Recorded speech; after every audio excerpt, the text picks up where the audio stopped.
Hello everyone and welcome back to the Famiboards Discussion Club, a podcast formed by the Famiboards community. Today we'll be discussing our own personal picks for 2023 Game of the Year and take a look forward to the coming year with what we're anticipating and our predictions. If you'd like to get on the discussion as well, please be sure to swing by this podcast companion thread on Famiboards.com. I'm WestEgg and I'm once again joined by Irene. Hello. And VolcanicDynamo. Good morning. If you saw me post on Famiboards at 5 a.m. and wondering how we're recording this the next morning, no, you didn't. I don't know what you're talking about. All right, so we had a pretty good collection of questions for this episode. So I wanted to start us off with one from shareholder Chad on Famiboards, who asked if you had $2,000 and could choose only one company, what video game related company would you invest in? And he said he'd be evaluating our answers, so think through this carefully. So anybody armchair investor here? Unfortunately not. If by armchair investor you mean I invested in a nice chair that I now have in my office, yes, I'm an armchair investor. Oh. No, I haven't really touched stocks very much, despite feeling like I might want to, like for financial reasons. I have not, but I am still curious to try to come up with an answer to this question regardless. I have dabbled in stocks. I actually don't have any individual stock purchases at the moment, like outside of my retirement accounts. A while back, I sold out what I had to raise funds just to pay off my car. But I did historically have some money in Nintendo, and a lot of that was just to say like, hey, I own a piece of Nintendo more than long-term investing purposes. But I in the research I kind of did for this question, I have three candidates that I would probably put money into. One's kind of cheating, but my number one would probably be Microsoft. Mm-hmm. Aside from its outlook on Game Pass and whatnot, and that they're kind of in a low point, but I see like tremendous upside, especially now with the Activision acquisition. They're just in general a ginormous tech company that I think is set to surpass Apple soon as the biggest company. And like just looking at their 5-year outlook, they've just been on a gradual increase like for their whole time. So Microsoft would probably be my number one pick, but I looked at both Square Enix and Sega, and both of them are at low points, so I could see huge upside on buying heavily into them right now as well. Good answer. You have any thoughts, Irene? My only experience with stocks is the Animal Crossing turnips. Mm-hmm. So I have no idea really, but I'm trying to think about like investing in some sort of indie company that is going to go well in the future.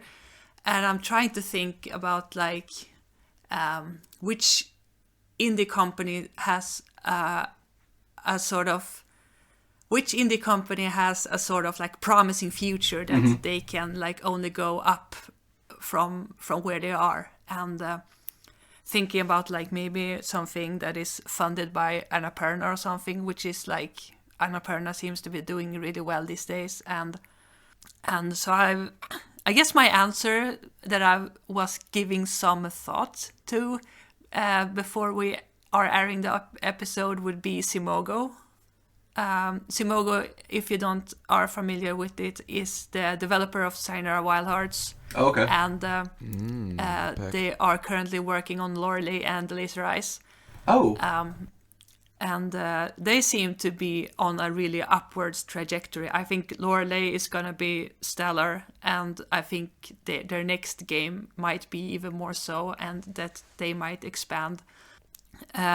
Or if they want to stay where they are, I have no idea. But this answer is coming from someone whose only experience with stocks is the Animal Crossing turnip market, so don't take what I say at face value. I mean, the turnip market is legit, and it does teach you the basic principles other than like dividends or whatnot, which would be funny if they somehow work that in. So where I'm coming from is sort of like getting investment like back as I know you get from the turnip market, but also like a company that you like their games, and even if it's a company that goes well, maybe you don't want to invest in it if you don't also have a personal investment in them from like a standpoint that you enjoy the games. And I'm a huge fan of Simogo and have been for a very long time. So just that sort of dimension to investing in stock in a company whose games you actually enjoy really a lot. That's also what I'm thinking about. I was going to say that's very fair. People tend to think about investments just in terms of like return on investment and what you get out of it, but there are people who do just legitimately want to fund projects and like help the company and stuff like that. So that's pretty admirable too. Yeah. And I have very similar thinking there, and that's what would probably keep me from investing in a lot of different companies beyond strictly not playing the stock game beyond retirement. If my $2,000 could go to a promising indie company, not with the idea of a return on investment, but for the idea of, hey, here's something as funds keep going, not too much a worry of ownership, that'd be great. That's not enough for game development, but hey, that's why shares are at a completely different scale than talking about that kind of stuff. But still, now when it comes to what I would invest in, again, this is tricky because when I'm thinking about this kind of thing, when I'm thinking about investing in a games company specifically, yeah, I'm not strictly thinking about pure return on investment over here, at least not in the short term, as we know how volatile stocks could be. Square Enix can do fantastically one day, but then they could also release the Avengers, which could be a great time to buy in, but maybe that causes the stock price to drop a lunch, then there goes your investment unless you're willing to hold. In that regard, it's easy to see why our good old friend shareholder Chad has stuck with Nintendo stocks despite their relatively, they've had their ups and downs, but they've been, if we're talking at least from 10 years, at least from like a little around a decade ago versus now, they've been on a consistent upswing and would switch to hopefully proving to be coming relatively soon. It seems that they could be in an exciting prospect to build their market even further. So let's get a couple. So you know what? Let's get a couple Nintendo stocks. Let's hope that the Switch 2 backfire doesn't completely blow up in my face, and we'll go from there. Well, one of the reasons why I didn't say Nintendo, which I have had Nintendo, they pay like a decent semi-annual dividend, and I'm not going to go too into this because we're probably losing listeners who are like, I want to hear about video games, but they tend to be relatively stable, but like they almost always drop at big news or whatever, and it's going to be a tumultuous year. So just there's too much risk in it for me, just from the return on investment perspective, just at the moment. Now, if they did drop significantly, I'd probably be tempted to go in, but that's just kind of where I'm at right now. That's my other thinking point. Yeah, that actually a slight drop could actually be where a good place to go in. All right, so let's go ahead and talk about our 2023 Games of the Year. So, yay! Yeah, we talked a bit about this in the previous episode when we were talking about the Game Awards, but we were kind of talking about Jeff's picks, and we kind of want to talk about our own picks a little bit, I think. Yeah, absolutely. All right, so I think we all determined a top 3 of the games we played this year. They don't necessarily need to be 2023 releases. I think we are kind of doing a lot of those, but Irene, let's start with you. What's your number 3 pick of the year? Okay, so my number 3 pick. In order to say my number 3 pick, I have to disqualify 2 games from my list. Okay. And I want to disqualify Metroid Prime Remastered. With the reason, I'm not counting remasters. And I want to disqualify Stella of the End, whose Western release was this year, but it released earlier in Japan. And the reason for that is that if I disqualify those 2 games from my list, then my 3rd game would be Fashion Dreamer, and I really want to talk about Fashion Dreamer. All right. Fashion Dreamer is a bit of a wish coming true, because for direct predictions forever, I've been like, I want a new Style Savvy game. I want a new super ultimate fashion experience on the Switch. Please happen, please happen, please happen. And then it happens, and then it releases, and then it's awesome. And it's just been really fun, because what you do in the game is that you live like the fashion life, the influencer life, where you get clothes, you style yourself in clothes, and that's pretty much it. But what I did is that you have a character customizer that you can customize like how you want, and you can customize your height. So I was like simulating growing up, right? So I played the game, and then after a while I raised my height and played the game and raised my height. And this game just smashes your saved screenshots on your Nintendo Switch, because if you take a screenshot in the game, it takes the Switch's screenshots. So I have probably taken like 200 screenshots from this game alone. It's ridiculous. Oh, wow. And when I was done with that character, I was flicking through my Switch captured pictures on my Switch library, and it was almost like a diary for the character I had created growing up and trying new phases in life and new phases in fashion design. That was really, really cool. Like it was not just trying out clothes and then quit the game. I created for myself an actual like role-playing journey through the game with a character. That was a really, really cool experience. One of my favorite experience of the year. And I know it's a bit of a niche genre, maybe not a game for everyone. It has some issues, with the gender locking and stuff, which is very restricted. It's like you see something really, really cool, and it's like, oh, type A can't wear this, and you're just like, but it's a pair of shoes with a different, slightly different size to them, and I can't wear them because I have type B body, or type A body. I'm sorry.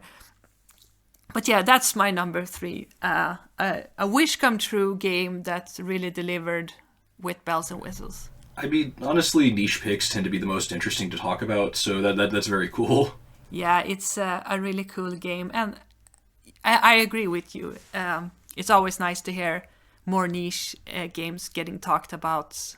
Like, it's always nice to be like seeing a top 10 list and be like, oh, what's that? I need to check that out, because I had no idea that existed.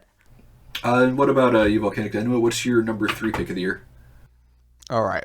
So although I haven't played too many 2023 games, or at least finished, I am actually going to keep the top 3 to strictly games released in 2023, because I have enough to talk about with games released in 2023 that we can keep to that. I will say before we did it, and I'll just do we want to do honorable mentions now, or do you want to save them for later? If you're disqualifying games to get a number 3, I'd say you can just talk about them now. Oh, okay. Oh, or we can save them if you'd like. I'll save them, because I'll go very briefly and I'll go more into detail about some of the games I liked that were not from 2023 at that point. Okay. But we'll just save them briefly for then. So when it comes to my number 3, I've sort of torn between choosing Pikmin 4 and another game. I really did enjoy what I've played at Pikmin 4, but to honestly have a somewhat more interesting conversation, what I'm going to put as my number 3 is actually going to be Venba, which is such a lovely narrative game about which is about a family which has immigrated to Canada in the 80s, and you get to see a lot of their journey through the years through the dishes that they cook, and it ended up creating such an impactful narrative in its super short, like 2-hour runtime, right? This is not a very long game at all. But for that reason, it's something that I recommend to a lot of folks because of how it uses its narrative and how it uses its music, which is a lot of it's just played on the radio as our lead character Venba cooks, and it really ended up hitting. Many people have described this, so this is not original thought, as the game that encouraged you to go call your mom and go hug your mom. And I think that description is very, very apt. Talking about it too much and going into too much detail would probably do the game a disservice because of its length, but go. Just go play it. If you're interested in how stories are told via interesting narratives, do it. Are you interested in seeing some delicious Indian dishes in games or just in general? Go play it. It is worth it. Buy it. I have listened to MinMax talk about it, and they described it as this year's unpacking. And that sold me pretty hard on the game because I love unpacking a lot and think that it seems like what it shares with Vemba is the environmental storytelling, right? Absolutely. Absolutely. The sort of way that you tell a story without, with objects that you don't expect to tell a story, but you do it and you examine it and you cook the food and be like, oh, I'm having a story told to me in this really unconventional but really powerful way. Oh, definitely. I will say, and I have thoughts on packing, which I'll get to later. Very good thoughts. Venba is definitely more dialogue focused. Like unpacking basically has very, very little dialogue. Okay. But Venba does actually have quite a bit of dialogue. But a lot of it still comes in a very interactive way, and in that regard, yeah, that did remind me of my time playing Unpacking and the way it's able to convey its sound. Another thing that reminds me of Unpacking, sound design. Extremely excellent sound design that very much feels like the objects that you're using. So if you liked how Unpacking used its sound design, I think Venba does a few similar things in really great ways. I remember seeing it at a Nintendo Indie Direct, and it looked very interesting. So it's cool to hear that it's apparently like very engaging and whatnot. It's on Game Pass, right? Is it? I think so. I will look into that because if it is, then I might check it out soon. As far as my 2023 games of the year, this is good. I'm probably not going to have as interesting picks as either of the two that you both have mentioned, because all three of my picks are going to be first-party Nintendo games that released this year. It's okay. That's cool. But when I thought about what I played this year, and I did play some good games that weren't from this year, but I played all three of these games to completion, asterisk on one of them just because there is a lot to complete and I completed what I wanted to. But my number 3 game of the year would probably be Super Mario Bros. Wonder. And I won't talk too much about it because I imagine it's going to show up in VolcanicDynamo's list. Just a thought. Yeah, it was just a great game to play from start to finish. I love the trend of Mario games having like an optional very final challenge that goes all out, and I enjoyed this one in particular and how they use the mechanics and whatnot. And it was just a delightful game, well animated. I have my criticisms, like I'm sure a lot of people do. It's probably the one that everyone does where it's like, I wish there was better boss variety, but aside from that, just a very enjoyable, pleasant game to play from start to finish. I really enjoyed it, lots of personality. That final level, though. I mean, I love those. I love Champions Road. I love the Perfect Run. I love those final levels in Mario games. Yeah, don't get me wrong. I love them too, but they make me. Yeah. They make me want to do things to my controller. To put it mildly. That's fair, but that's all the thoughts I had about the game for now, because I'm sure it might get talked about again in a bit. So, what's your number 2 game? I'm in the same boat because my number 2 game is also Super Mario Bros. Wonder that right. I would also not dwell too much on because it's gonna show up in VolcanicDynamo's list. But I will say my piece as well. I don't really consider this a spoiler because it's a fairly obvious thing. But I think the moment in Super Mario Bros. Wonder that put it in the upper echelon of not only 2D Mario games, but Mario games as a whole, was the first alternative exit in a stage. Mm-hmm. Because alternative exits in a stage is the single reason why Super Mario World remains my favorite 2D Mario game, and obviously, or like, I mean, you can't beat what Super Mario World does, which is literally having a secret world inside the secret world. That is like unprecedented, and no game has ever done it since.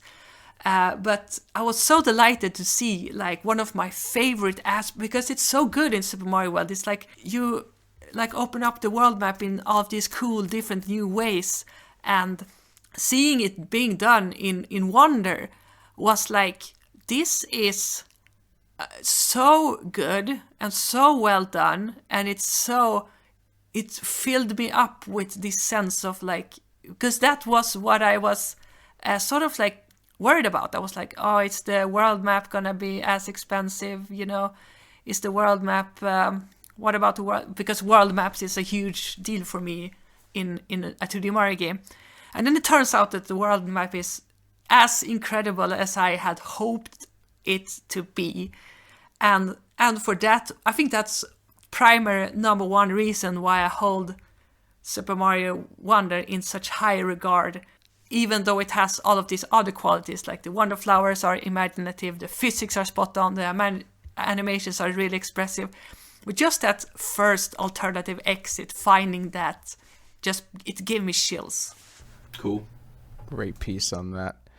I guess I'll go with my number 2, and I'll keep this one brief because I imagine this is going to appear on the number ones of everyone else. Oh boy. It's Tears of the Kingdom. Yes, it's a really, really, really, really, really, really, really good game, and I can say that having not beaten it, but having played like 90 hours of it.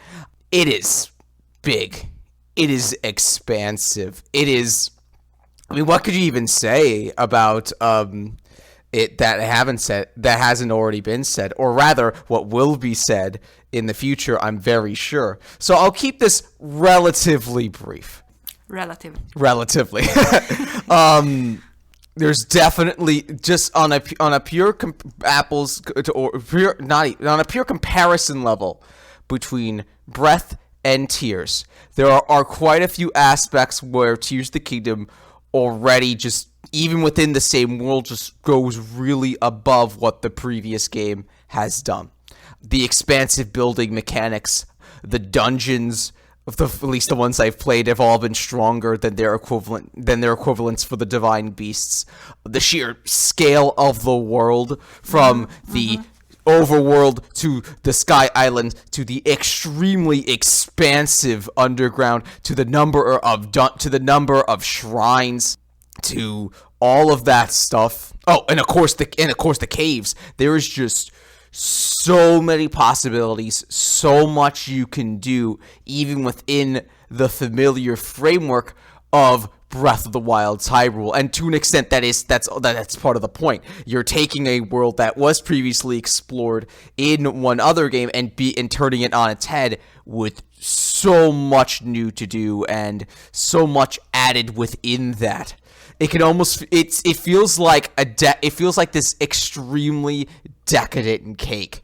It's almost too much at some point, which admittedly, because of how open the sort of new Zelda games are, is almost my fault, but it could almost feel exhausting. Almost, because I still think the game is extremely strong, but it is definitely the 90-ish hours that I played so far have been ones that I've really enjoyed. I have my thoughts on the storytelling. I'll keep it brief again and say that overall, while I like the present storytelling more than how it was handled in Breath of the Wild, I don't like the past storytelling as much. But again, that doesn't stop the game from being a really, really strong, if a little overly decadent experience that is a pretty solid follow-up, to put it lightly, to a game that was already so incredible in the first place. Great said.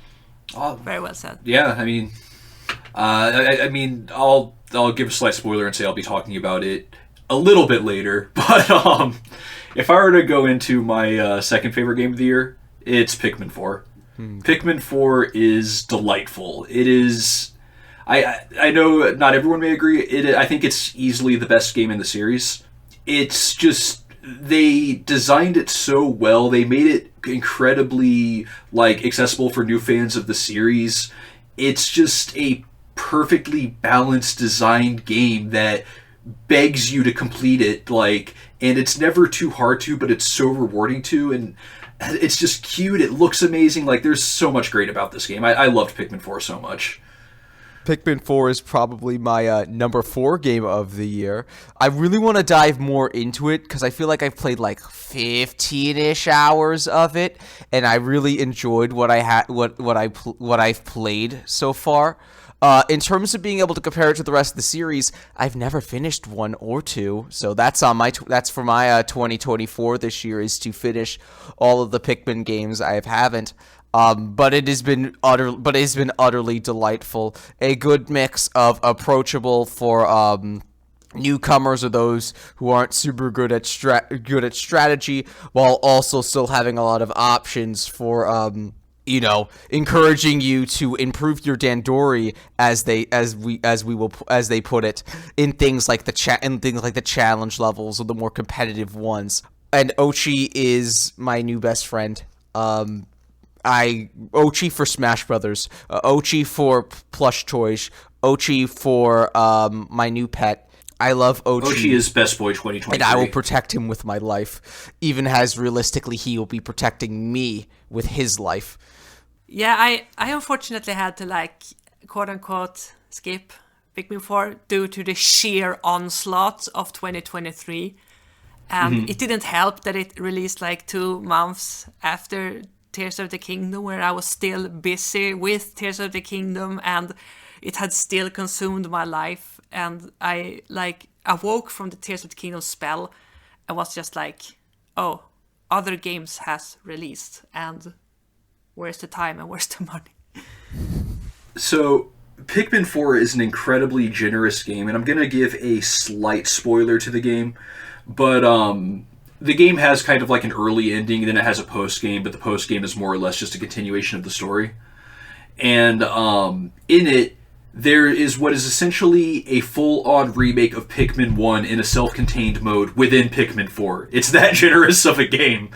Like, it's... When I got to that, I was like, wow, they just, like, casually threw in, like, another, like, 10-hour campaign. Like... I was just continuously impressed by Pikmin 4. It's a lot of fun. You really care about the Pikmin. I can't recommend it enough. That's awesome to hear. Okay.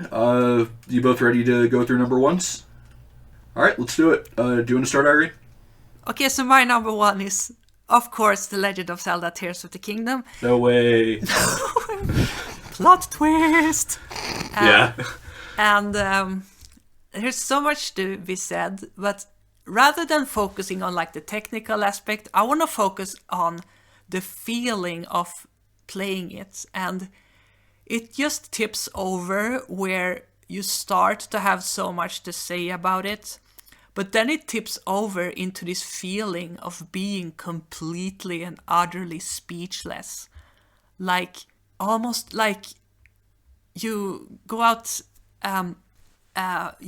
from the cave and you see the Sky Islands and you dive down and hear the it starts like the Breath of the Wild theme, and when it happens, you are just like, oh, this is good, this is cool, this is amazing, and then it becomes so big and so enormously emotionally impactful that you just lose all your words.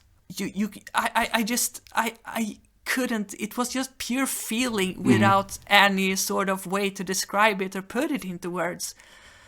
And that's feeling, like, persisted for so long, and I can rabble out all of the things that happened the first time I ultra-handed something and it freaking worked. And the first time I saw the sunset set on the Great Sky Island, like, landing in the depths for the first time, experiencing some of the memories for the first time, and even seeing, like, Pura, or seeing, like, I don't know, a Gleeok on the bridge, defeating your first Gleeok. All of this just gave me that strong emotion that is so rare it's an emotion I haven't felt since Breath of the Wild. So this game has been like 6 years coming for me. And what's amazing about it is that it's not only a game for me anymore. It's like when credits rolled, it was the most incredible experience I've ever had with a video game. And it was not only like I finished a great game, it was like this game has been a pivotal part of my life for the past 4 years. Ever since E3 2019, it has been in my thoughts every single day. And it's encompassing 4 years of my life with memories, with trailers, with precious conversations I've had with people I love, and and just this overwhelming feeling of like this chapter of my life is done, and now I live in a post Tears of the Kingdom world, and that means so much to me. Yeah. Yeah, I mean that kind of just about says it all. Yeah, incredibly well said. Yeah.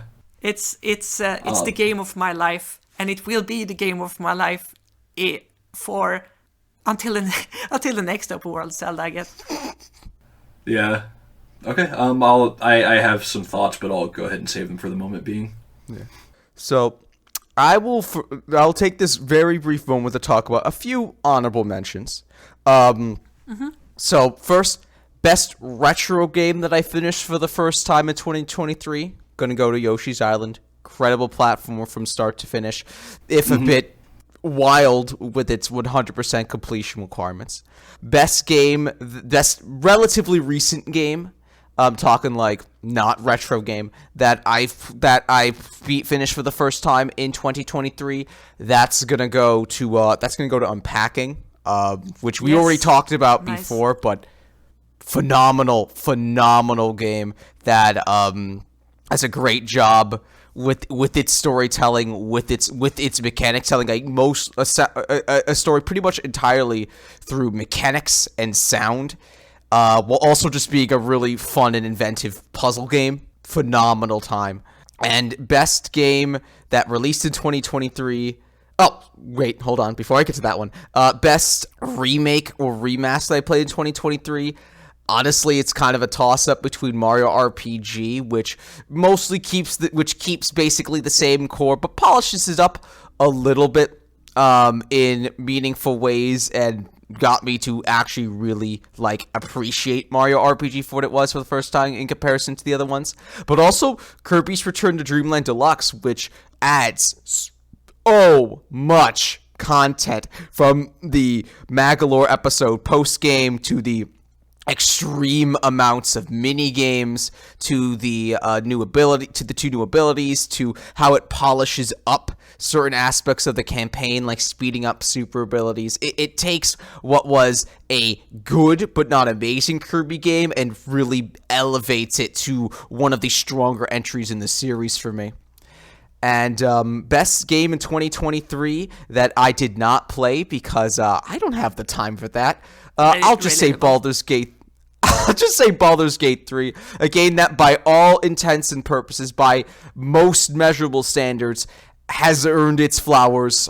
Incredible storytelling, great adaptation of Dungeons and Dragons mechanically as a CRPG, incredible vocal performances and characterizations and storytelling in general. I haven't even finished Tears of the Kingdom yet. I don't have time for this. People have been playing multiple characters in this 80-hour story. Bless you, people. You guys are living your best lives, but unfortunately, I don't have the time to live that life. I do have the time to live the plumber life, and that's why Super Mario Bros. Wonder is my top game of the year. To say that I've been waiting for this kind of game for over a decade would be, exactly correct. We haven't had a truly new Super Mario Bros. Game since, New Super Mario Bros. U. And while we did get two brand new 2D Mario games that year, they were admittedly two 2D Mario games that were very similar to the previously released New Super Mario Bros. DS and Wii. There was a long time where one of the big reputations for 2D Mario was that, it's stale and doesn't compare to some of the big new platformers that were releasing in that era, from Tropical Freeze to Rayman Origins and Legends to Celeste, or it was best as just a Maker series, with Maker 1 and Maker 2 both being really strong, but they're obviously not quite the same thing as a fully, as they feel curated a game with completely brand new mechanics, and of course, level designers for Maker are going to focus on different things in the official games. So, to see Mario Wonder finally get revealed at the Nintendo Direct, I was like, finally, we can move on to a fresh era for 2D Mario, and what a fresh era we've been given. Super Mario Bros. Wonder is an incredible platform, one that does focus less on challenge than its predecessors, as noted in interviews, but one that focuses on one of the big appeals of Mario from the beginning: the secrets, the surprises, the all of the pure fun aspects of Mario that really make it what it was, from Mario World to even the early Super Mario Brothers game, to all of the franchises, all of the games 2D and 3D in between. I gotta talk about the visuals first, because the keyframes in animations are extremely gorgeous. Every action is communicated perfectly. Its style and substance really brought together. Nothing is ever unclear in terms of how your character is moving. Well, I guess besides the whole using the invisibility badge to deliberately make yourself invisible.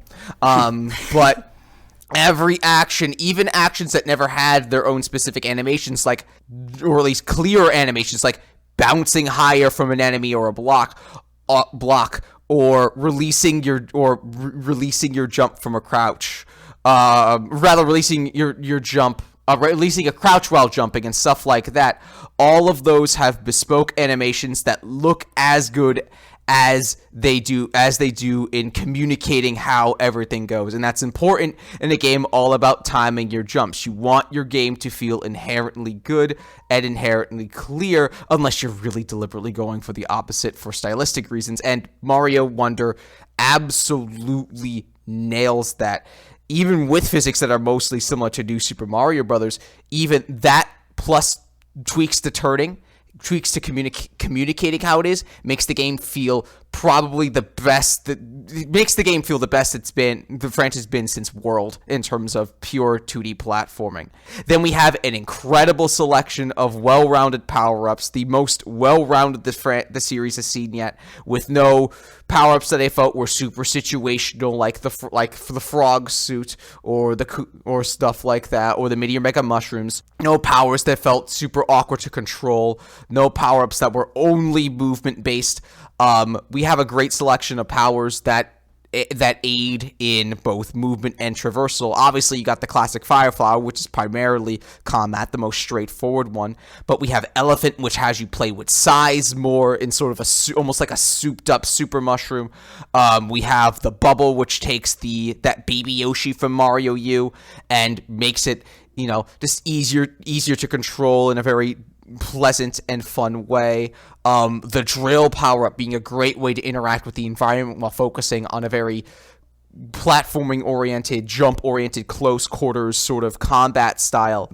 Again, completely well-rounded. Then you have the badges, which you could use to further modify your abilities. A very thing that seems very small, but really adds a lot to the modular difficulty, adds a lot to being able to tailor the experience to how you want it. Still love the crouching high jump, but I did a playthrough with friends recently where we pretty much just did the cap jump, and not the cap jump. That's honestly the cap glide, and even just sticking to that, it was still really fun. But you get so many options in terms of how you want to play it with the power-ups and stuff. And of course, all of that would be nothing without the levels. And I think that Mario Wonder has an extremely strong set of levels. Again, focusing less on challenge, but always adding in something interesting or inventive, whether it's bringing in a new enemy like the bull rushes or the out my ways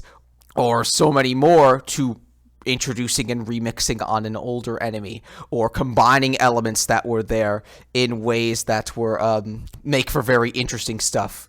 And of course, then you have the wonder effects, which really turn a lot of these. Which some of the levels are completely focused on wonder effects, while others use them to add a brand new challenge at the top, or turn a level on its head, from enemies rushing you to giving you a new mechanic to play with within an existing level, to going, hey, you saw that mechanic being used by this enemy? You're that enemy now. Now you use those mechanics to get through this section.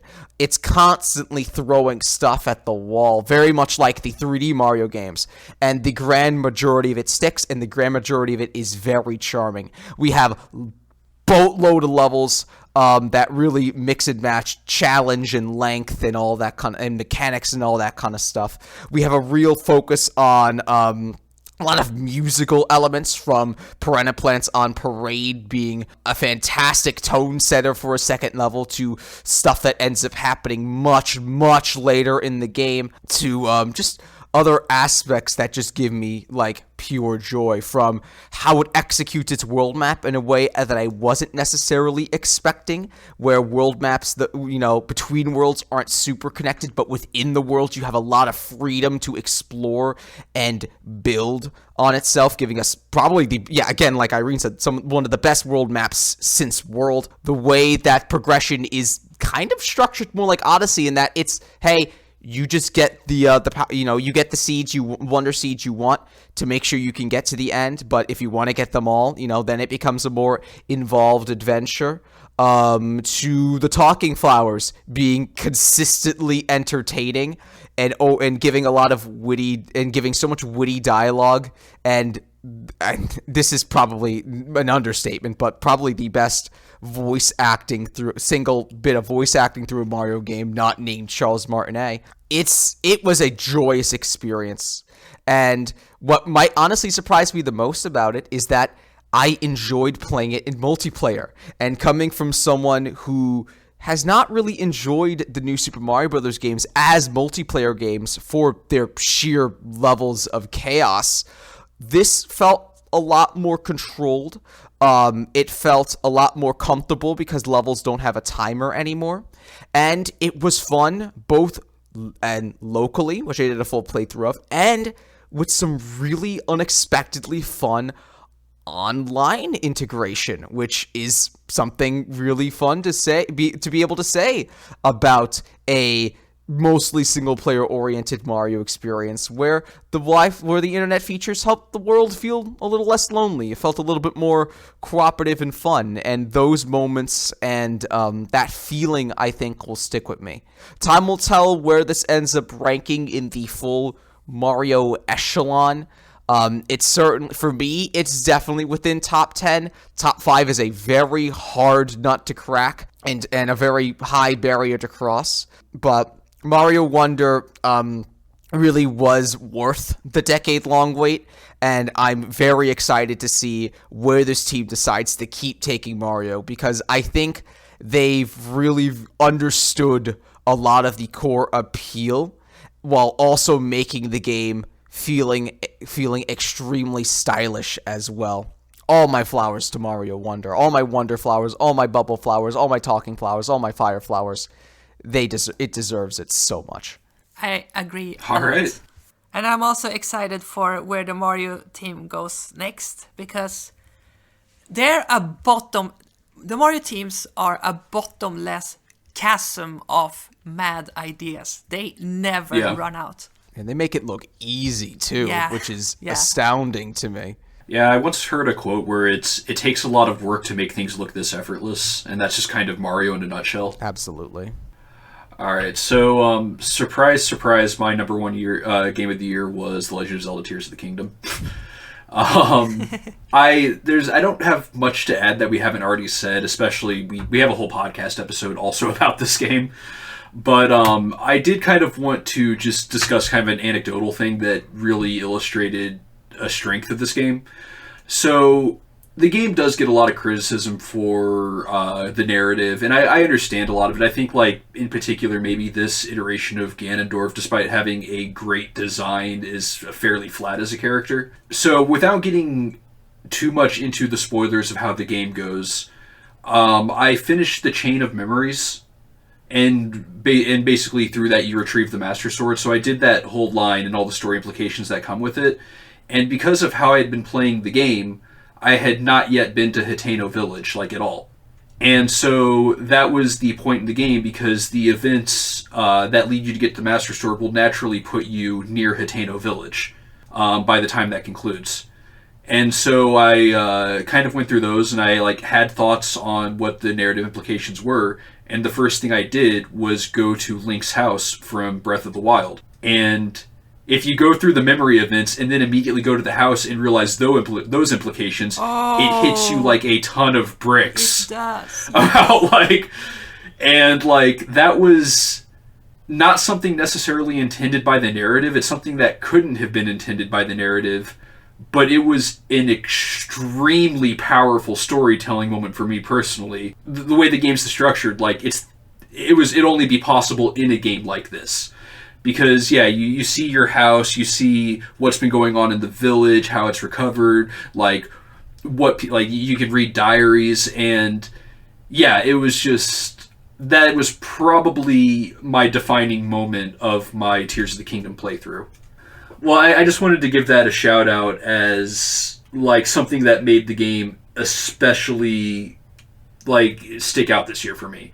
Like, I had mentioned I 100%ed every game that was on this list, and the Tears of the Kingdom gets an asterisk on that. I didn't 100% it per what the map says, but I did get I cleared every shrine, I got every spirit orb, I did all of the side quests. I didn't upgrade all of the armor or do all of that stuff, but you get me. And it didn't feel like I spent the, like, 150 hours or whatever I did on the game doing all of that.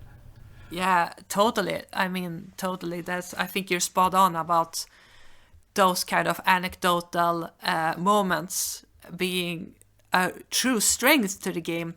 What I found so amazing is that a lot of people will say that, the game got quote-unquote ruined in key moments because I discovered some parts of the main quests in the quote-unquote wrong order, so it's ruined some surprise or something. But it can work the other way, where the order you do stuff in can have amazing implications to how the game plays out for you, that I also don't want to go into spoiler territory, but there's a place in the game where you go late if you follow, like, the correct intended path. But I've seen people go online and be like, I did that as soon as I left the Great Sky Island and got the paraglider. And then I stumbled upon that. And that was one of the most amazing gaming experience I've ever had. And I think that's maybe a bit similar to what you are saying about doing all this stuff and having a story implication that really hits because of doing things in a specific order. And that can be a strength if you stumble upon something completely unexpected that you're supposed to do much later, and it can turn out to be really, really incredible. Yeah, and I very nearly did that sequence break without realizing it. So, being vague, there's, like, an area, there's, like, a group of sky islands where there's, like, a perpetual storm going on. Yeah. And I was like, I'm just gonna walk around and do that. Because I figured, I didn't know if it had anything to do with the story. I figured it might have just been another environmental whatever. And I actually found the end shrine in there and did it. And then, like, I was 5 feet away from the door that will, like, lead you to a plot, like, advancement thing. And I just didn't see it. So, because of how, like, stormy and everything it was. So I got the end warp. And then I wasn't back there until, like, closer to the end of the game. And if I had just gone a little further, I probably would have, like, massively sequence broke the game. Yeah, that's very cool. Really cool. It's very good that I didn't do the big stormy cloud then. I saw that big stormy cloud, was like, nope, that seems important. I'm gonna do that later. You can, and like it's not very spoilery to say like that will figure into like a main story path element at some point, but yeah, like I don't know, yeah, I it was definitely the defining game of the year for me. There's no way I can argue it's not. I understand. Very well argued. So I'll go ahead and talk about some of my honorable mentions as well, which of the Nintendo games that didn't make this list, there are two that stood out to me. One was F-Zero 99. Just amazing game, fun, felt very good to play. It was very rewarding to win races and have that experience. It was very much like a game of the moment where a lot of people were playing, and it's just always good when you kind of have that experience. Let's see. The other Nintendo game, what was it? It just fell out of my head, so I'll talk about my two other games. These were games that didn't release this year, but one was Ghost Trick. I'm getting close to the end of that. I'm really enjoying the narrative of it.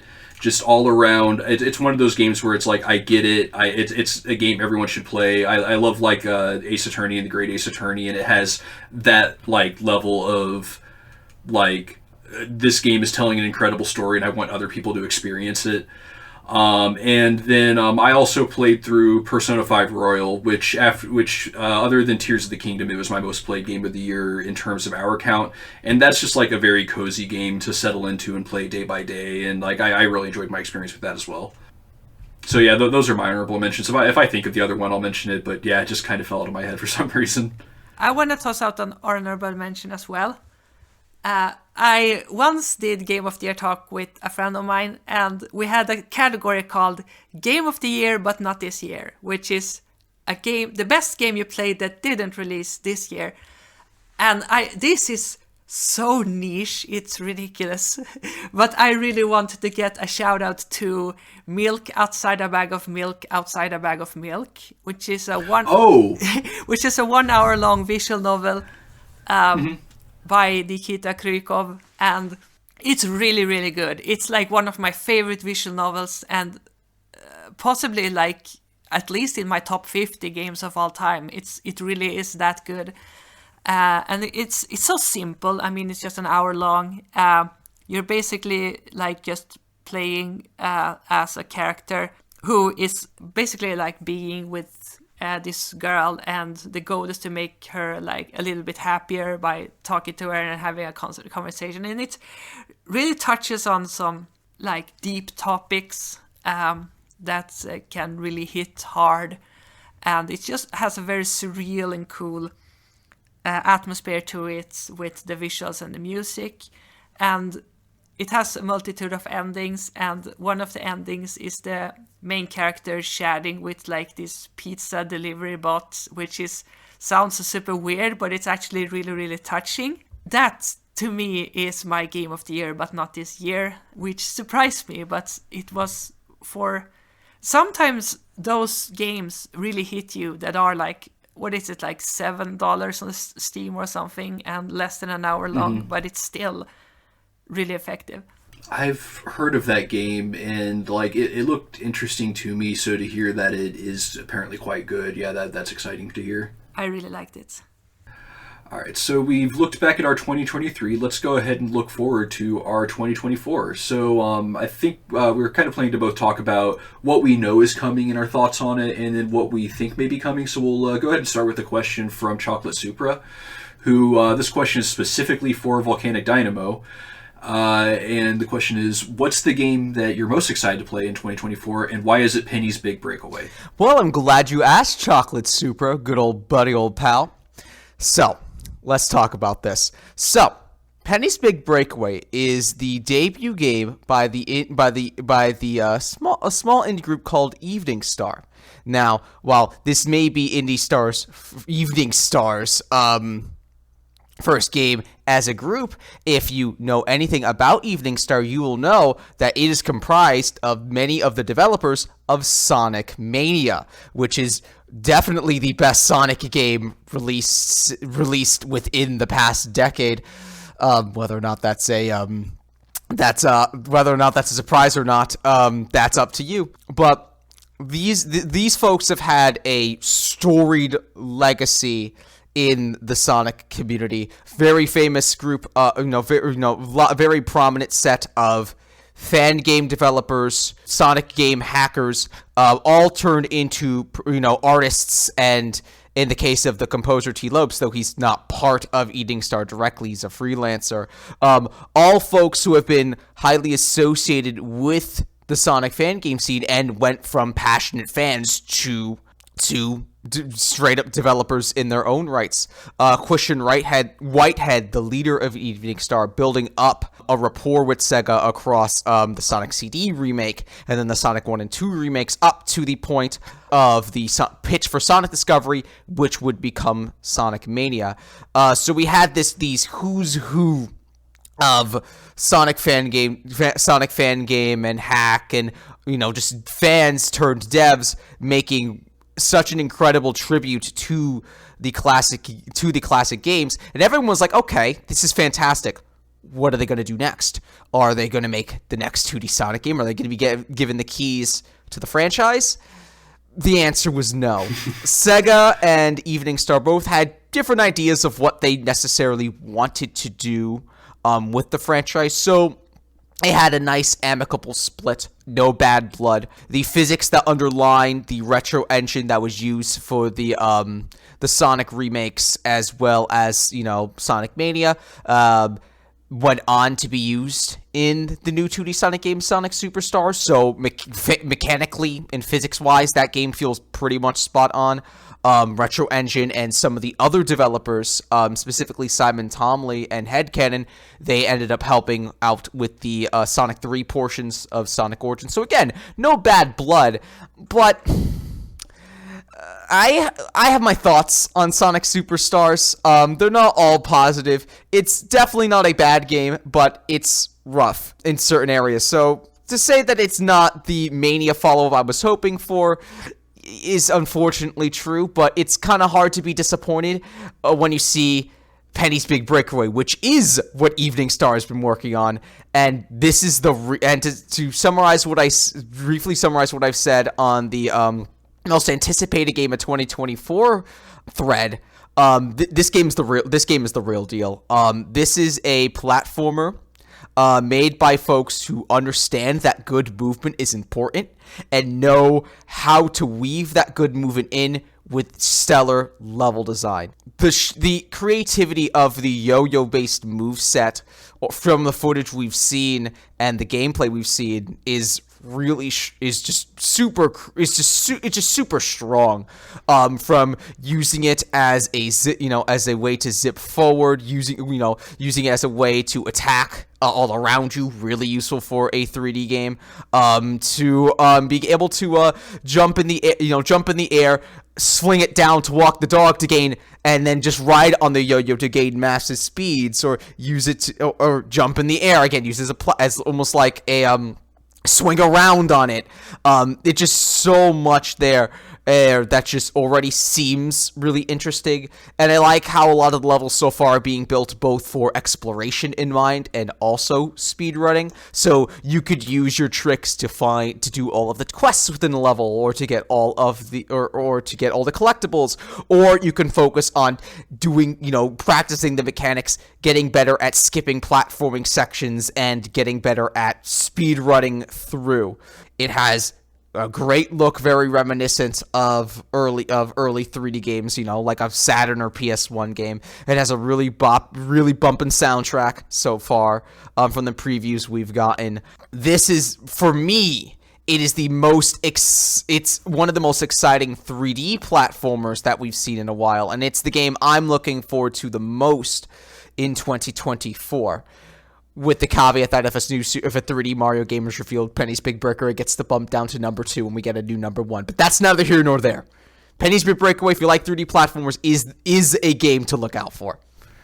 That's fair, and it's a game that I'm looking forward to, seeing the release and what people think of it and whatnot. It's not one I necessarily have, the release dates, circled on my calendar in anticipation for, but, I obviously do trust the developers of Sonic Mania because I really enjoyed that game, and I'm excited to see how that turns out. Yeah, I'm very happy for them because it's really cool to release a game like Sonic Mania that is super critically well acclaimed, and then feeling like, oh, let's have our hands at our own thing. It's one of those games where it's really cool because you're looking forward to it because it looks good, but you also have the pedigree of experienced developers that has proven that they sure as hell know what they're doing. And that's very exciting as well. And it's a new, like, maybe IP is the wrong word, but a new and fresh idea for a game. That's always very welcoming, very welcomed to see in the industry. Yeah, for sure. So what else that's been announced this year are either of you looking forward to? Just anything in 2024? I'm looking forward to the Another Code remakes. I won't talk about that a lot because I'm sure Irene has a lot to say on that. You'll be very happy to know that you're the reason I pre-ordered the Another Code remakes. So I'll really? be thinking of you. Yes, the Best Buy deal helped, but I was on the fence about it. But your passion was about the games. Like, you know what? I'm gonna give this one a shot. It helps that Nintendo games don't tend to go on sale that often. So I'll be thinking of you when I play it. I'm really excited to give them both a shot. So I'm looking forward. So I'm definitely looking forward to them. Yeah. It's. I haven't played a game. I haven't played them before, but I just know they have this really good reputation. I still see like on forums that people have like the main characters and avatar, so it's apparently still got like quite a lot of love. And for like again, I think my impression of it was basically it's very Resident Evil puzzle solvey from the looks of it. Yeah. I don't know if that's accurate, but that kind of appeals to me. I don't know how to answer it because I'm not familiar with Resident Evil whatsoever. But I think I am looking forward to it. As I said, I won't be playing it for a while, but I'm still looking forward to it a lot because I absolutely adored the demo. The demo was great. Have either of you played the demo? I haven't played the demo yet. I have it downloaded, and part of me wants to play it, but the other part of me is like, this game's coming out in like what, a week at this point. Just wait until then. That's kind of my thought as well. Isn't it one of those cool demos where your save progress carries over? I think It is. Yeah, I still haven't, because I didn't do it for like Octopath Traveler 2 or like Triangle Strategy either. But I'm trying to think of what else Nintendo has coming out this year that isn't I mean, obviously there's probably going to be a lot of stuff in the later half that we don't know about.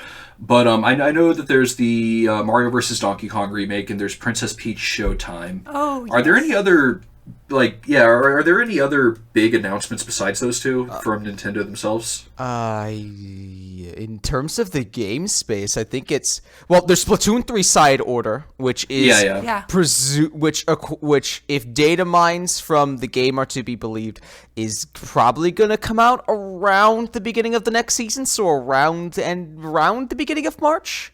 And I'm very excited for that, to see EPD's sort of take on a roguelike kind, or I guess perhaps a roguelite kind of experience within the Splatoon framework. Splatoon single-player modes have always been some of the highlights for me. I've been getting back into the multiplayer recently, but I've really loved the single players, and Octo Expansion is probably still my overall favorite of the single player campaigns. So I have really high hopes for Side Order because they'll usually use the DLCs to like bump up the challenge and to do a lot and to keep up with a lot of the wacky stuff and play more with unique structures, like how Octo Expansion structure ended up paving the way for Splatoon 3's single player.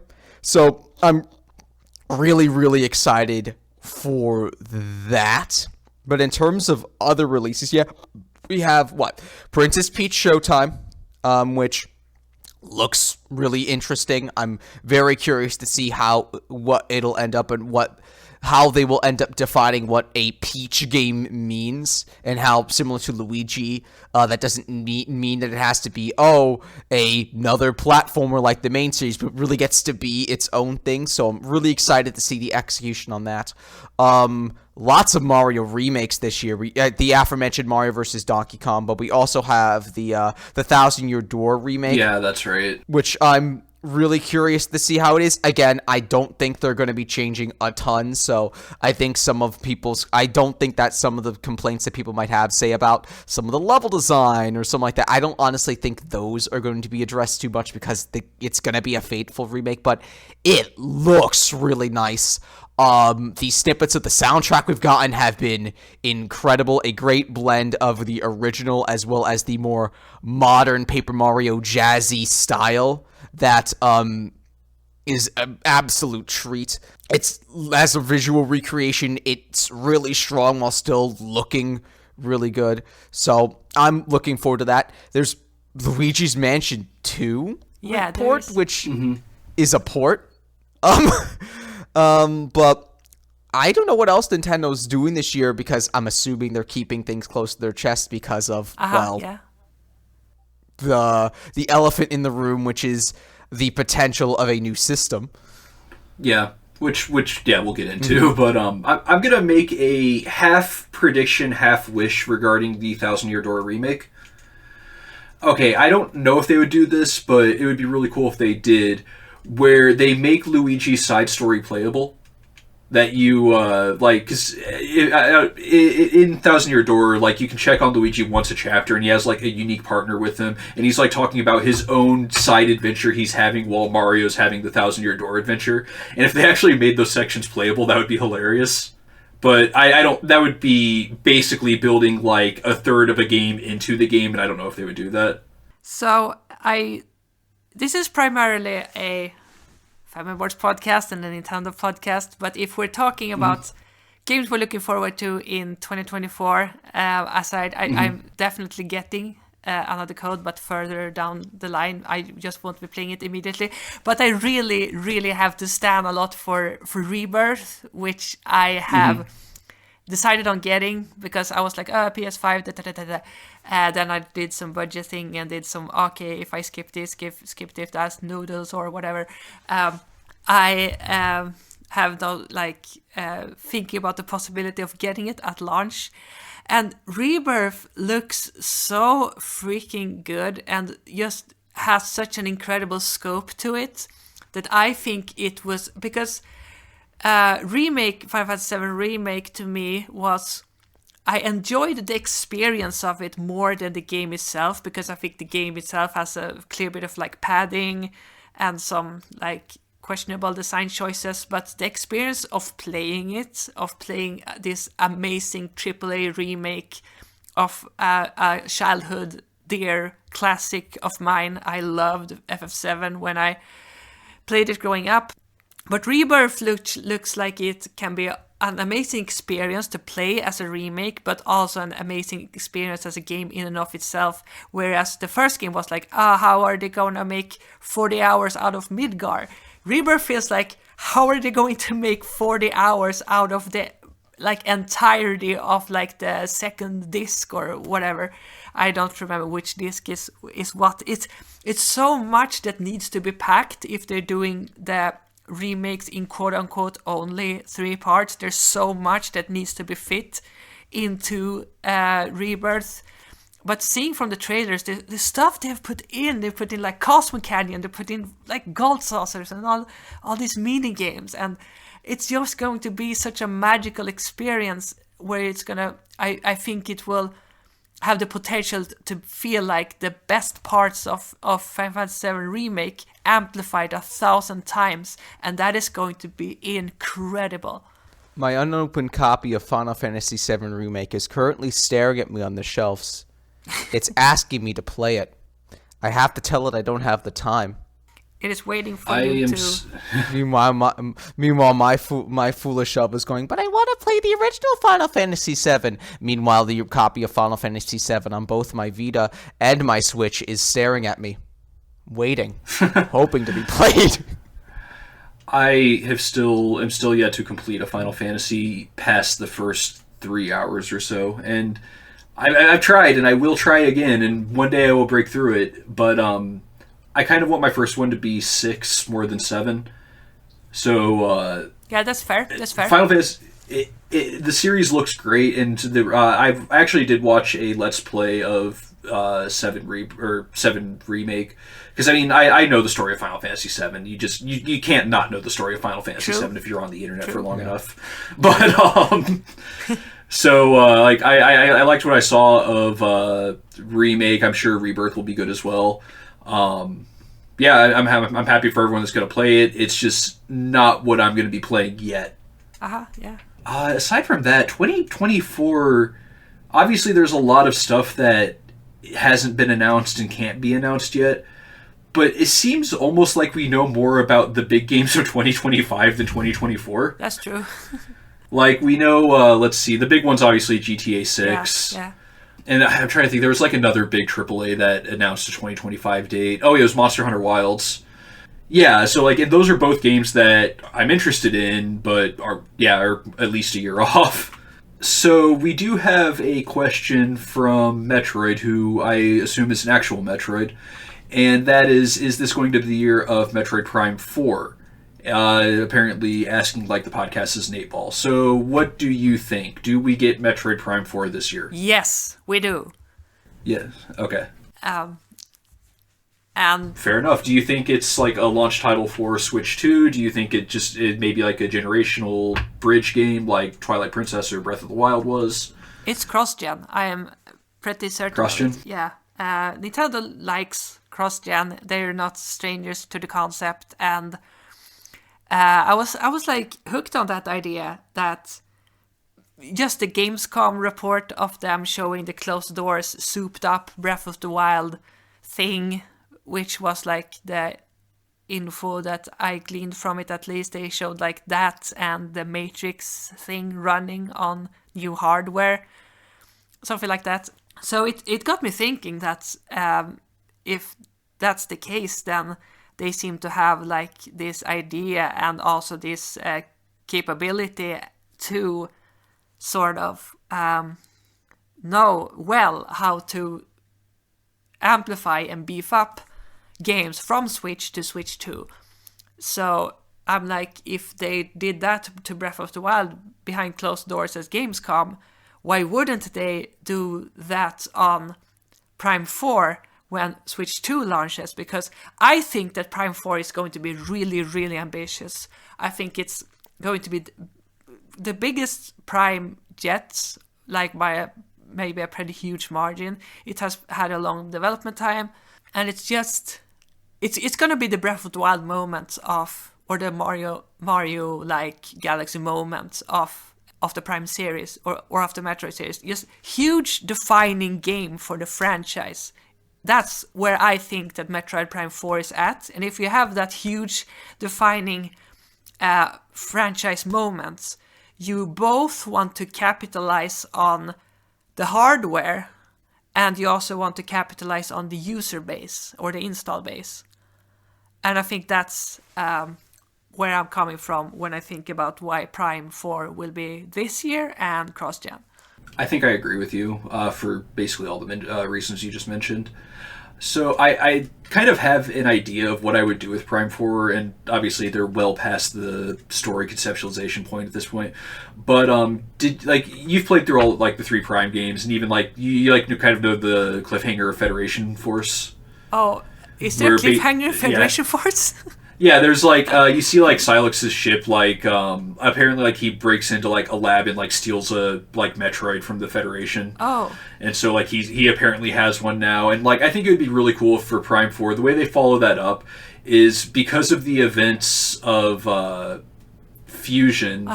Which I actually came up with this idea before Fusion, but basically Samus would be like an outlaw from the Federation, and she would have to rely on like actually doing bounty hunting to raise like the resources needed to hunt down Silux and recover the Metroid and whatnot, while like dodging Federation stuff.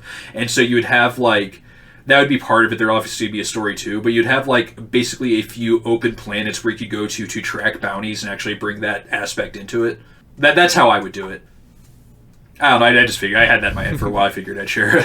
VolcanicDynamo, you thinking Metroid this year? Yeah. let's come on. Let's just do it. I think it feels like it's time. It feels Yeah, like it's time. They built the momentum for the franchise enough. We had a 2021 release. We had a 2023 release. It's 2024. At this point, we've had, 5 or 6 years of the rebooted Prime 4 development. So it's had enough time in the oven to cook, I think. I think it's time for us to see. And I do agree that if we're getting Switch 2 this year, then it's going to be a cross-gen title. Now, a lot of it's going to depend probably on, when exactly the system is going to be releasing. We've had rumors for as early as May, but it could also be a holiday thing. I think that I think that Prime 4 is really good as it filling that sort of Breath of the Wild slot, and that it is a game, or the Twilight Princess slot even, in that it is a cross-gen hardcore release that's going to be primarily oriented towards the core gamer that can then be paired with a more casual or more mass appeal game in order to sort of hit both fronts. Like how we had on the Wii, we had Twilight Princess and Wii Sports. Or we had Breath of the Wild, but also snipper clips and 1-2 switch and stuff like that. And I think if we get the May date, then I think it'll probably be one of those smaller games. If this is a holiday release, then I think that's when they just put out the 3D Mario game.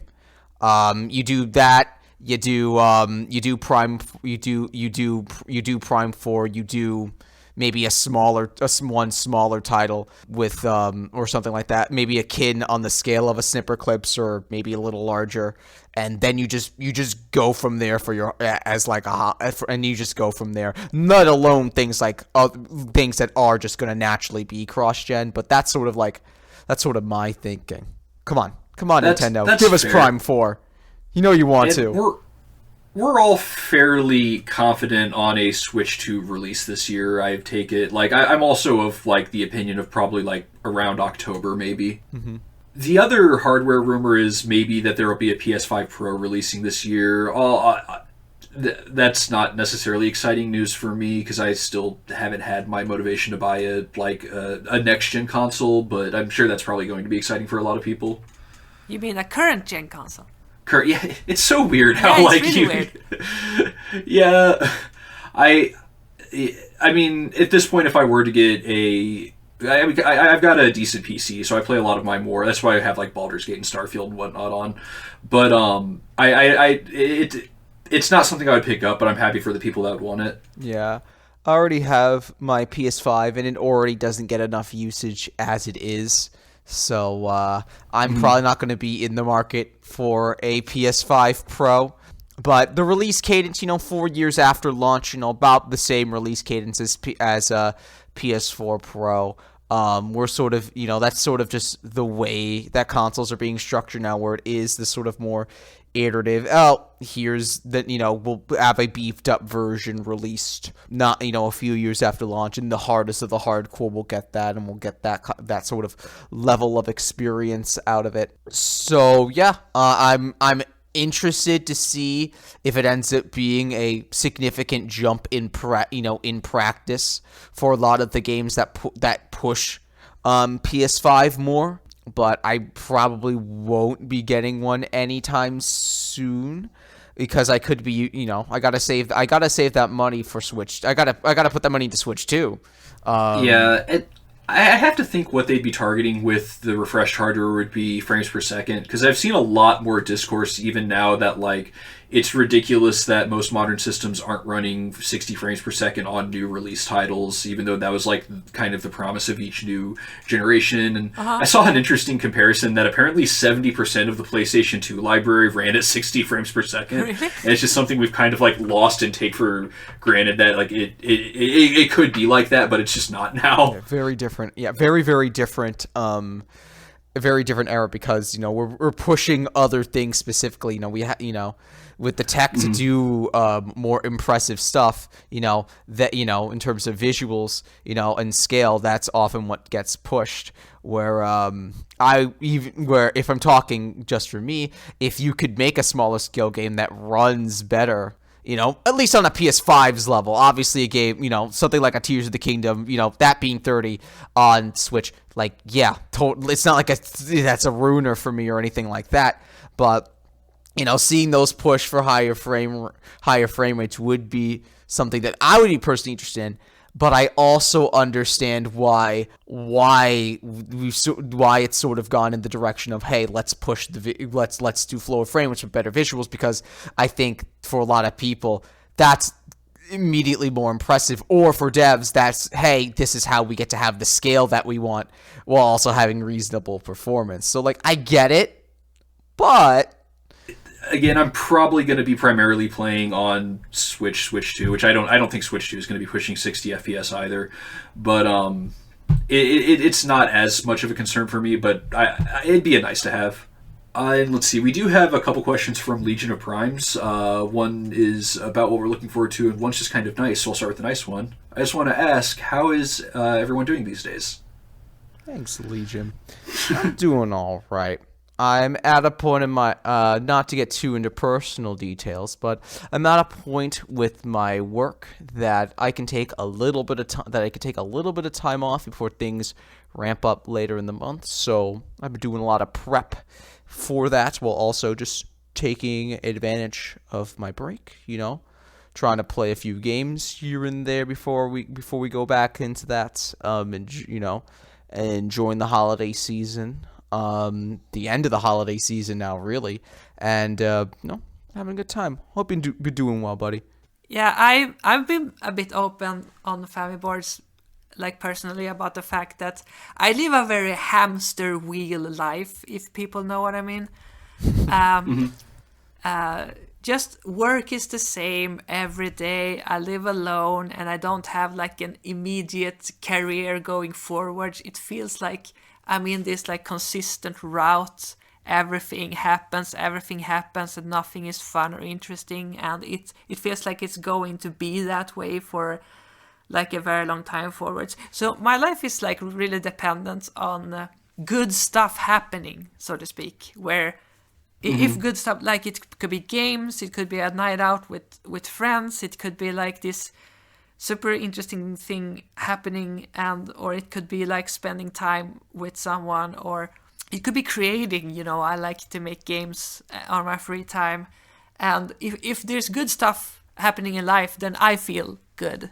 That makes my life easier and more bearable, because it breaks the hamster wheel and lets the hamster run free, to continue with the metaphor a little bit, so the hamster can run around in the cage and play and stuff,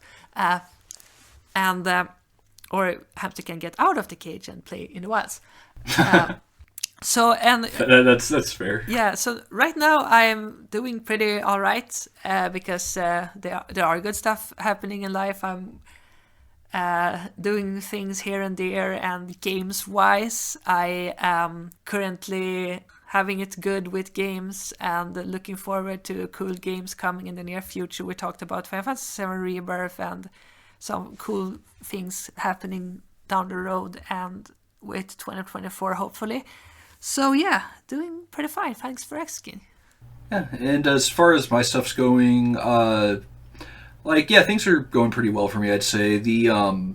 There's a thing happening at my job where there's I work in state government, and something my department's been taking care of is being shifted over, and my position will probably be shifted over as well. So I'm there's a bit of uncertainty about what's going to happen with that, and I'm kind of maybe might use this as a break to maybe do something else, but I'm not quite sure yet.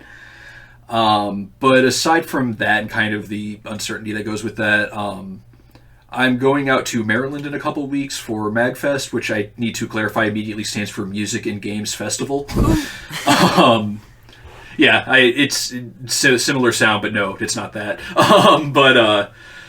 But yeah, it's a really good time. I went there in 2020 before the pandemic started and had a lot of fun. Saw the Super Guitar Bros, saw a few different kind of like internet figures that I liked. I saw it was all in all like Donkey Kong themed, and so Grant Kirkhope and David Weiss were both there, and they both did music. And yeah, it was just all around a cool time. This year's going to be Metroid Prime themed. Really? That's very cool. Yeah. So it's I'm just going to be going to that for like 4 days, and I'm looking forward to it. So that's kind of what's going on with me right now. And then the follow up question that's more pertinent to the current conversation is any particular remaster or remake that you want from Nintendo this year? I mean, I have my answers. I always have my answers. I've kind of gotten the ones I've wanted. I got Mario RPG. I'm getting TTYD this year. We even got other niche. The Mario game. Most of the Mario games have been ported. Port Galaxy 2. Finally throw the F-Zero fans another bone and finally like remaster GX. I'm honestly kind of spoiled, if I'm being honest. Fair. Anything you'd like to see remade, Irene? Yeah, I just want to be surprised when Prime 2 remaster drops and it looks just as gorgeous as the Prime 1 remaster. I know the rumor mill is like, oh, it's gonna be more of an upscaling. They didn't put as much effort into it as they put in Prime 1 remaster. And I just want to like live in a parallel universe where that isn't true and where Prime 1 is in fact looking as good as where Prime 2 is looking as good as the Prime 1 remaster, because Prime 2 has this area called Sanctuary Fortress, right? Which is this super weird futuristic like thing that looks like it shouldn't belong in a Metroid game, but it totally belongs in a Metroid game because it's so unique and cool and different. And just seeing that remade, like I have this picture in my mind that is that remade with the same craft and attention to detail as they gave to Prime 1. And I'm thinking about that, and it makes me happy to think about that, and I wish that would be a reality. So Prime 2 is actually my favorite Metroid game. Yeah, same. I love Prime 2 so much. And yeah, Sanctuary Fortress and the boss that's there, that's all amazing. Oh, I love the boss. So whenever someone asks like these kinds of questions, I always have two questions just ready to go, or two answers ready to go. One is Fortune Street, which isn't Nintendo, so I'll not talk about it. But the other is Custom Robo. Remake or remaster Custom Robo, you cowards. Like, it's such a fun game. It's got like a weird, surprisingly wild story. Like, more people need to experience it. Like, I want Custom Robo on the Switch or on the Switch 2 or whatever. Just give it to us. Do it. Yeah. Do it. All right. So, kind of one last thing as far as predictions I wanted to bring up. Nintendo's kind of, especially in the last year, shown that they're becoming increasingly like a multimedia company instead of just specifically video games. So do you have any predictions for them outside of the gaming space? I'm just holding up for more information about the Zelda movie. I don't think... Maybe at the end of 2024 we might be treated to some sort of little info tidbit, please? Yeah. I'm thinking maybe a Game Awards, like the live action Zelda trailer, like teaser or something. Yeah, that would be cool. I guess it all depends on if they've already started, how much work they've already done on the movie versus we've just kind of had it announced with that now famous Miyamoto tweet. This is Miyamoto. Yeah. This is Miyamoto. I like to think he just like broke into the social media offices, like shoved the intern away from the computer and just like started typing. So maybe we'll get a trailer for that. But I'm going to assume that we won't, and we'll probably get something more in 2025 or 2025 or something like that. Donkey Kong's gonna be finished over at Universal Studios Japan, so that's gonna be fun. Not really a prediction, but I'm really curious to see how that goes, and maybe they'll announce further collaborations if that's going well. Will they announce it this year? Probably not, given how things are going, and I imagine that anything in the States, they're gonna wait to do anything significant to any of the other Universal parks while Epic Universe is being built. Not to mention the current rumors of after that gets done, they're apparently going to be working on a park in the UK. So, is the Universal Park supposed to open like the one in Orlando this year? That's opening summer 2025. So next year. Okay, next year it'll be done.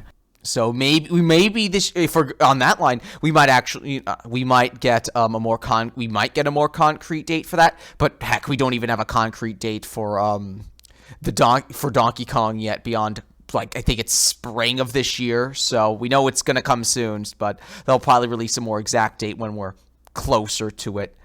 I think this year at some point we will get some information about whatever Illumination is making next. Is for Nintendo, because they're definitely going to continue the Mario movies, and so it could be Mario 2, or it could be Donkey Kong, or it could be Luigi's Mansion. Ooh, but I think we'll at least get, I think we'll at least get like a press release or like significant rumors, maybe a teaser. But I think we'll get something about those this year. Yeah, I could see that happening. But yeah, pretty much very similar to Zelda. It'll probably be just a teaser. I don't know how much they're fast tracking a sequel to any of these movies. I know that apparently Jack Black has indicated that they haven't started any work on it, but obviously that would come later on in the process. I don't know how many details he would be privy to.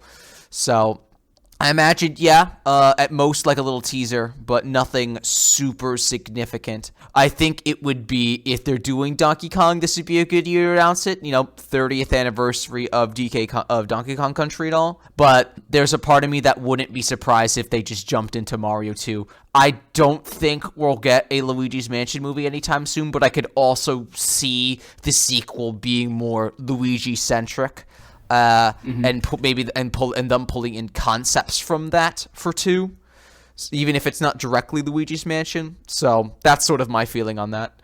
I have a very, very, very, very, very, very odd thing that I want from Nintendo in terms of multimedia.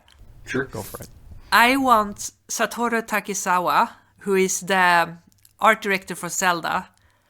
I want him to get into fashion, like right. actual fashion. Yes. Like designing clothes, like he has designed, I didn't know if he did the clothes specifically, but if you think about clothing design in Zelda, you think about like Midna, for example, her true form, her clothing.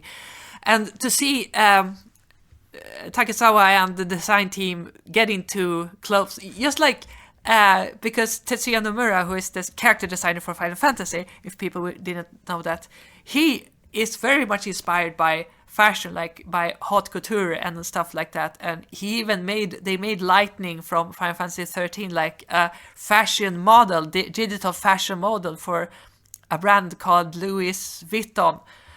Sorry for mispronouncing that, but that's really, really cool. A cool meeting between games and fashion, and to have Nintendo in some weird left field way get a foot into the fashion industry with the Zelda designers making clothes in like the Zelda style and Zelda pattern. That would be so cool to me. I love it. That sounds awesome. All right. I didn't have any other predictions out. I mean, maybe they'll do something unexpected, like a new card game or something, but yeah, we'll have to see. So I did want to leave us off with one last community question. We have this one from Commissar, and they're just wanting to know what are our new resolutions for 2024, specifically what are our resolutions for Famiboards.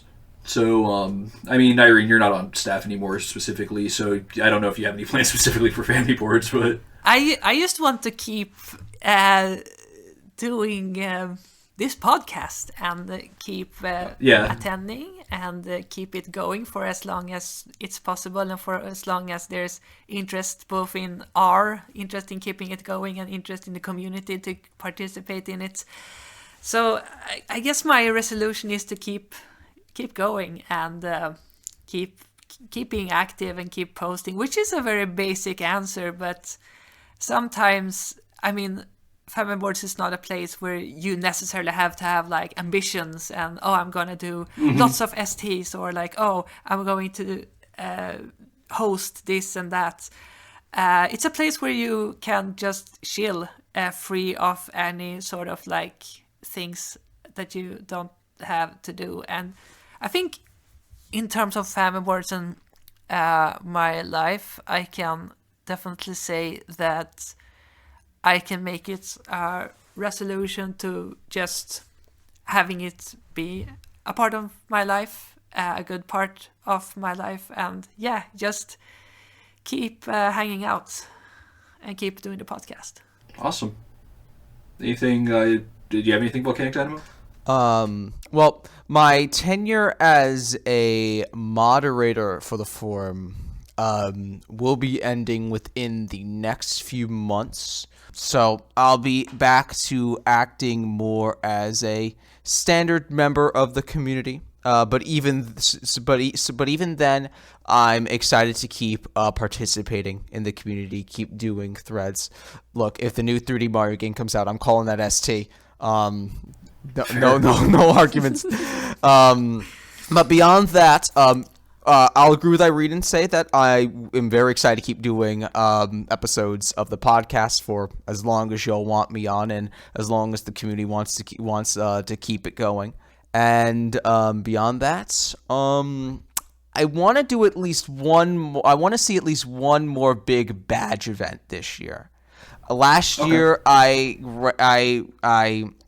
ran the Super Mario All-Stars celebration event, and I had a lot of fun coming up with the challenges and seeing everyone play the classic Mario games in the lead up to Wonder, and that was great. So I want to try to run at least one more event of that scale. I have a couple of ideas, and I'm currently working on it. I don't want to promise anything yet, so don't take this as an official announcement or anything like that. But I got some ideas. I think we're gonna have a lot of fun this year. Okay, awesome. And then, so unlike the two of you, I don't get to leave. I'm stuck here forever. As far as Famiboard staff goes. I'm kidding, but I think what I want to do specifically for the site is just get a better understanding of the back end of running like web forums, and like there's kind of always this dichotomy of Famiboards of like, do you want to see it grow and expand and bring in new members, or do you want to kind of keep it cozy and contained and just kind of like continue serving the existing community? And there's kind of a balance to walk, so it's kind of just managing that and trying to figure out what's best overall. I've liked kind of expanding our footprint a bit, kind of with this podcast and a few other things. And I'm proud of some of the things we've done, like the staff Christmas gifts and whatnot. So if I'm just able to do more things like that next year, I'll be pretty happy. Not specifically that, but just like more fun things that make the community a little more lively. That's an amazing resolution. Yep, love to hear it. All right, so I think that's all we had to talk about today. So that'll do it for today's discussion. I'd like to thank my fellow Discussion Club members for their participation today, including those of you who sent us questions. We had a lot of good questions today. And if you're interested in continuing the discussion or sending us questions of your own, please be sure to find this podcast companion thread on Famiboards.com. And if you enjoyed the episode, please be sure to review or leave us some feedback. We're on YouTube, Apple, and Spotify. Or share this episode with somebody you think would enjoy it. It'd help the podcast grow. So thanks again, everyone, and bye for now. Bye-bye. Have a good one, folks.